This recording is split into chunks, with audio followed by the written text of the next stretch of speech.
What other things do we have? Within the Muslim Ummah, we have division.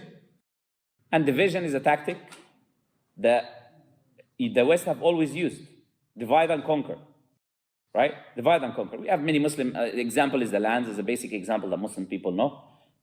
Islam, certain lands that was one country becomes multiple countries. The Maghrib al-Arabi becomes Morocco, Algeria, Tunisia, and Mauritania, and everyone has his own flag. Flag, I don't know where this flag come from, but you have a flag and you wear your flag and you're prideful with your flag as if it's going to take you to Jannah or something. And you know what, if you speak badly about my country, you're an evil person. Even if you're a Muslim, you don't dare to speak about my country. Nationalism before Islam. Nationalism first. My people first before anyone else. I'm a nationalist before a Muslim. We have division because of this idea. Then we have division because of people of misguidance, people who are ignorant, got people coming on social media. Guys barely was wearing diapers yesterday, and he goes on YouTube and he starts telling you, you know what? Actually, you don't need hadith anymore. An example. Brother, but like 1,400 years we've been following hadith. What's going on here? Did you find this? How did you? I found this marvelous discovery when I was reading the Quran. What happened when I was reading the Quran? I came to this enlightenment that the Quran is the only thing we need, mashallah. What this verse here and this verse there means that. And this hadith is just fabrication. But what about 1,400 years of scholarship? Those people did not have your enlightenment? What, they couldn't read the Quran, or they didn't know Arabic language, or what?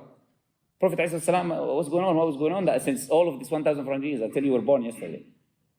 Ummah was Ummah's guidance. And the ulama are all evil, and the scholars were all sellouts. No one is guided except me. And my way of how to pray, which every one who rejects hadith has his own way how to pray, how to perform Islam. My way is the right way. So you have to follow me and no one else. And he starts causing division. Yeah? You get another person who starts calling Muslims. You might have heard this guy is a sellout, this guy is an agent, this guy is this guy is a Wahhabi, this guy is a Madkhali, this guy is a Ikhwani, this guy is... And you start labeling people one by one and causing more division within the Ummah. And you got people of misguidance. It's true. There are people of misguidance. No one is denying this reality. But when in day and night your job is to just cause division by labeling and naming people, of course you're just causing division for the sake of division. You're not trying to actually find the truth. You're not trying to unite the people upon the truth. We're obviously saying you unite the people upon the truth. You cannot unite upon falsehood. Someone is believing falsehood and believing truth, we cannot unite. But still, there is a way of advising. There is a way of coming closer to unity. And that is not calling each other names and saying that every person is a sellout, is working for the Yahud, and this person is working for the CIA, and this person has been getting paid for this. Ya akhi, where's your evidence? No, I'm just saying it. Look at him. He looks like it. I saw it in his face. That's your evidence? Yeah. 10,000 years ago, he visited USA. So he works for the Mossad. Brother, what's going on? You have these people creating separation and division. You got other people, okay, and this is me now being clear about this. No one is saying that the Arabic countries today have fulfilled their duty, are fulfilling their duty towards what's happening in Palestine. No one is saying that. If you say that, you're lying. Because we can see our brothers and sisters are being persecuted. We don't see armies going there fighting, right? But then it becomes a problem when you have someone who day and night just speaks about the Arabs. He doesn't even talk about specifically leaders. No, he says the Arabs. Wasn't the Prophet ﷺ an Arab? Last time I checked. Was he an Arab or no? Was the Sahaba Arabs? Or many of the majority of the ulama Arabs or no? They were Arabs.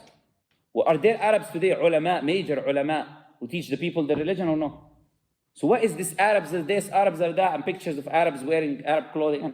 That's why you see me today, I'm ready. Okay? So they can label me. So, you Arabs this, Arabs that. Okay, brother, we agree. We already established this point. We said, whoever claims that they fulfilled their duty, and whoever claims that there is no issues is lying. Whoever claims there is no issues are lying. But the issue of Palestine is an Ummah issue. Is it an Ummah issue or no? Or is it just an Arab issue? Is Islam Arabs or is Islam a Muslim Ummah? Someone says, but the Arabs are closer to Palestine. Okay, the Arabs are closer, but there are countries that are non-Arab close to Palestine. Isn't Turkey close to Palestine? Is it Arab? It's not Arab, it's very close to Palestine. You don't have to be an Arab country, right? Point is, this is the issue of Ummah that creates division. What happens then? Then you get the Arabs, who are nationalists, we just mentioned nationalism, right? They are fighting back against them now, right? And if they will say falsehood, they will say falsehood to fuel that division that is taking place, right? So more division takes place. When we are in need of what? In this time, what do we need for Palestine? Do we need division or unity? Do we need to point fingers at each other? Or do we need to unite as an ummah upon the truth? We need to unite. But they just fuel more division between individuals. This group versus this group, and these people versus these people. So another division that we have in this ummah, right? Okay, so that's